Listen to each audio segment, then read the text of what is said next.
ঋতু ফোগাট একজন বিশিষ্ট ভারতীয় মহিলা কুস্তিগীর এবং মিক্সড মার্শাল আর্ট ক্রীড়াবিদ যিনি দ্য ইন্ডিয়ান টাইগার নামে পরিচিত। 1994 সালের 2 মে হরিয়ানার বালালি গ্রামে তিনি জন্মগ্রহণ করেন। ঋতুর পরিবার ভারতীয় কুস্তিতে একটি বিখ্যাত নাম। তার বাবা মহাবীর সিং ফোগাট একজন অভিজ্ঞ কুস্তিগীর এবং প্রশিক্ষক।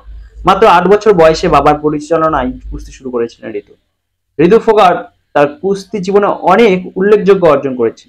2016 সালের সিঙ্গাপুরে কমনওয়েলথ রেসলিং চ্যাম্পিয়নশিপে স্বর্ণপদক এবং 2017 সালে পোল্যান্ডে অনুষ্ঠিত বিশ্ব অনূর্ধ্ব-23 রেসলিং চ্যাম্পিয়নশিপে রৌপ্য পদক পেয়েছিলেন। ঋতুর বড় বোন গীতা ফোগাট, ববিতা ফোগাট এবং সঙ্গীতা ফোগাটও বিখ্যাত কুস্তিগীর যারা বিভিন্ন জাতীয় ও আন্তর্জাতিক প্রতিযোগিতায় ভারতবর্ষের পদক জিতেছে। কুস্তিতে তার অনন্য অবদান রাখার পর ঋতু মিশ্র মার্শাল আর্টসে পা রেখেছে এবং সিঙ্গাপুর এমএমএ তে প্রশিক্ষণ নিয়েছে। নতুন এই খেলায় তারা নিজেদের পরিচয় করিয়ে দিয়েছে এবং বিভিন্ন প্রতিযোগিতায়ও দারুণ খেলেছে।